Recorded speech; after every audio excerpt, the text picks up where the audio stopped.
ये तस्वीरें आप देख सकते हैं एसआईआर के मुद्दे को लेकर आप देख सकते हैं करनाल के एसडीएम एक अहम प्रेस वार्ता करते हुए नजर आ रहे हैं। हालांकि आप देख सकते हैं किस तरीके से काम किया जाएगा आने वाले समय में एसआईआर को लेकर, उसको लेकर एक अहम प्रेस वार्ता करनाल के एसडीएम करते हुए नजर आ रहे हैं। मेरे सारे प्रिंट एंड इलेक्ट्रॉनिक मीडिया जो भी करनाल ज़िले से हैं उन सबका बहुत बहुत हार्दिक अभिनंदन और स्वागत है इस प्रेस कॉन्फ्रेंस में। बेसिकली ये आज प्रेस कॉन्फ्रेंस इसलिए कराई गई है कि हरियाणा पूरे स्टेट के अंदर स्पेशल इंटेंसिव रिवीजन एसआईआर की एक्टिविटी करवाई जा रही है इलेक्शन कमीशन ऑफ इंडिया के द्वारा, जिसके तहत जितनी भी हमारी इलेक्टोरल रोल हैं, वोटर लिस्ट है, उसका शुद्धिकरण किया जा रहा है बेसिकली।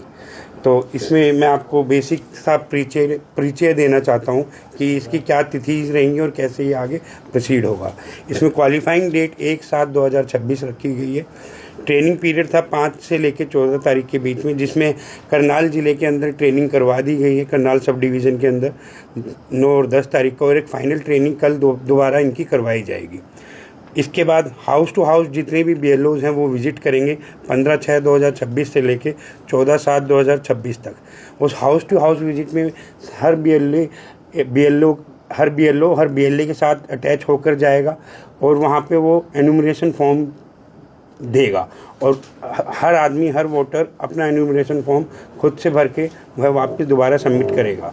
इसमें जो पब्लिकेशन डेट रहेगी ड्राफ्ट इलेक्टोरल रोल की वो 21/7/2026 है, जिसके अंदर उसके बाद जो प्रक्रिया रहेगी वो क्लेम एंड ऑब्जेक्शन की रहेगी 21 जुलाई से 20 अगस्त तक, और इसके बाद जो नोटिस एंड क्लेम्स और ऑब्जेक्शन है वो 21 जुलाई से 18 सितंबर तक रहेगा।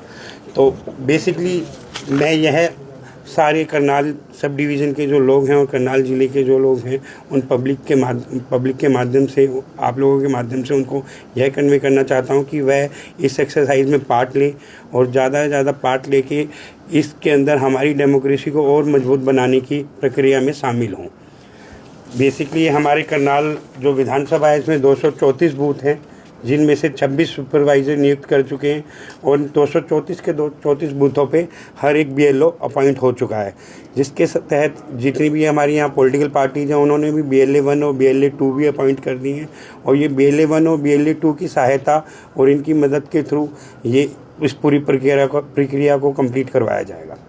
सर, जिन लोगों की वोट दूसरे प्रदेशों में भी है या जिन लोगों की गाँव में वोट है, शहर में बनी हुई है, इनकी डबल वोट है, उनका किस तरह से रहेगा? उसी के शुद्धिकरण के लिए जितने BLO हैं जितने भी, वो हाउस टू हाउस विजिट करेंगे, एनुमरेशन फॉर्म भरे जाएंगे, और उसी ये प्रक्रिया इसलिए की जा रही है जिनके डुप्लीकेट्स वोट हैं या जिनके 2 जगह वोट हैं उनको क्लियर कट एक तरीके से ठीक किया जा सके। सर, जून का जो महीना होता है सर, वो आमतौर पर छुट्टियां, इसमें स्कूलों भी होती है, लोग बाहर जाते हैं, तो अगर लोग घर पे नहीं मिलेंगे तो फिर कैसे? उस चीज़ के लिए हर BLO को डायरेक्शन दी गई कि वो 3 बार विजिट करेंगे, हर घर में वो 3 बार विजिट करेंगे। तो इस समय सीमा तय की गई है कि कितने दिन का समय दिया जाएगा उन परिवारों को विजिट के लिए? 1 महीने का जो पीरियड है, 1 महीने का पीरियड है। सर, कोई स्थानीय निवासी खुद जाके करवाना चाहे तो क्या खुद भी करवा सकते हैं? बिल्कुल आ सकते हैं। कहाँ पर सर? वो ER ऑफिस में यहाँ पर आ सकते हैं, अपने BLO से संपर्क कर सकते हैं। तो आधार कार्ड की कुछ नहीं, ID कार्ड हमारा 12th नंबर का ID प्रूफ है, वो ओनली आपका एक प्रूफ है कि हाँ मैं नागरिक हूँ इंडिया का, बस। नहीं, जिस तरह से वोट दूसरे प्रदेश में बनी हुई है वो कैसे कटेगी? वो हम जो फॉर्म आपको देंगे, आप हमें डिक्लेयर करोगे कि भाई मुझे यहाँ रुकना है, मेरा हाउस नंबर ये है, हम यहाँ चाहते हैं। बेसिकली सिटीजन खुद बताएगा कि वो कहाँ अपना वोट बनाना चाहता है, कहाँ अपना वोट डिक्लेरेशन वो करेगा, वो डिक्लेरेशन वो खुद से करेगा। और एक जो डॉक्यूमेंट्स की सूची है वो भी हम आप प्रिंट एंड इलेक्ट्रॉनिक मीडिया के माध्यम से आप लोगों को प्रोवाइड करा दी जाएगी, ताकि लोग अवेयर रहें, लोगों को पता हो कि कौन कौन से डॉक्यूमेंट की एक्सेप्टेबिलिटी है और कौन से डॉक्यूमेंट के थ्रू ये चीज़ें हो सकती हैं। सर, कई लोगों ने आज तक अपना वोटर ID कार्ड ही नहीं बनवाया, अपने मत का प्रयोग ही नहीं किया, उन लोगों से कुछ नहीं, मत का प्रयोग अलग है और वोटर मतलब वोट बनवानी अलग है। नहीं, आज तक जिनका वोट अगर जिसने नहीं बनवाया है जी, उन लोगों से यही विनती है कि वो ज़्यादा से ज़्यादा, देखिए डेमोक्रेसी है और डेमोक्रेसी के अंदर जितना ज़्यादा लोग इस चीज़ में पार्ट लेंगे तो वो अपना ही एक तरीके से फ्री और फेयर होगा सर, फ्री फेयर इलेक्शन होगा। और उस चीज़ के लिए मैं तो निवेदन यही करूँगा कि जिन लोगों ने वोटर ID नहीं बनाया और वो पात्र हैं तो काइंडली वो बनवाएं और इस चीज़ में पार्ट लें और इस चीज़ से जुड़ें। सर, जिनकी वोट गाँव में बनी हुई है और शहर में वोट नहीं बनी हुई, तो और शहर में रहते हैं, एड्रेस भी शहर का, तो ऐसे में क्या रहेगा? ऐसे में वो कैंडिडेट जो हैं वो खुद से डिक्लेयर करेगा कि वो कहाँ वोट रखना चाहता है और कहाँ वोट बनवाना चाहता है। उसी चीज़ के लिए प्रक्रिया करी जा रही है। सर, हरियाणा में बड़ी संख्या ऐसी महिलाओं के जो दूसरे प्रदेश से विवाह करके यहाँ आई हैं, क्या उनकी वेरिफिकेशन किस आधार पर होगी? क्या कोई निश्चित तिथि है इसके लिए, या उसके पति के डॉक्यूमेंट से वेरीफाइड हो जाएगा? हस्बैंड के डॉक्यूमेंट के तो मैरिज सर्टिफिकेट होगा उनके पास। सर, पूर्व मुख्यमंत्री मनोहर लाल सर्टिफिकेट नहीं हो पाता? नहीं होते तो गांव के जो सरपंच है उनको पता होता है भाई फलाने के घर में ये बहू सन 2000 में कब आई थी, कैसे शादी हुई थी, तो वो आइडेंटिफाई प्रूफ वो लिख सकते हैं।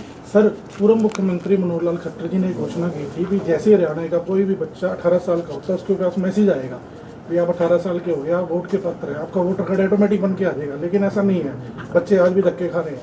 नहीं, धक्के तो कोई नहीं खा रहा है इस चीज के लिए। ऑटोमेटिक कैसे बन सकता है, आप ये बताइए। जी, मेरी उन बच्चों से यही विनती है और उन लोगों से यही विनती है कि जो भी वोटर कार्ड जो क्वालिफाइड है और पात्र है और वोटर कार्ड बनवाना चाहता है तो वो हमारे इलेक्शन ऑफिस में आके अप्रोच कर सकता है। उनका BLO से भी संपर्क कर सकता है। मैं आप लोगों के माध्यम से जो BLO की लिस्ट होगी और जो BLO लगे हुए हैं, जिन जिन बूथों पे लगे हैं, वो भी मैं आपसे शेयर करूंगा with phone number, so that public को पता हो कि वो किन BLO से अपने आप को संपर्क करके अपना वोटर कार्ड बनवा सकते हैं। सर, कुछ इमरजेंसी केसेस होते हैं जिसमें 3 विजिट के बाद भी अगर नहीं कोई मिलता तो उस केस में क्या करें? जी, उसके लिए जो 3 विजिट के बाद नहीं भी मिलता और कोई एग्जिस्ट ही नहीं करता वहाँ पे, तो उसी चीज़ के लिए एक्सरसाइज कराई जा रही है कि बाद में देखिए, ये नहीं है कि इसके अंदर अभी वोट ये क्लेम ऑब्जेक्शन का भी पीरियड रहेगा, वो अपील भी कर सकते हैं। फर्स्ट अपील के बाद वो DC सर के पास अपील कर सकते हैं और ऊपर हायर अथॉरिटीज में भी अपील काट दी जाएगी सर उसकी? काटना नहीं होता, इसमें हमें हटाना है। काटना तो शब्द आपने बोलना ही नहीं है। देखिए, मैं काट नहीं रहे हम किसी की। एक चीज़ बिल्कुल क्लियर कर देखिए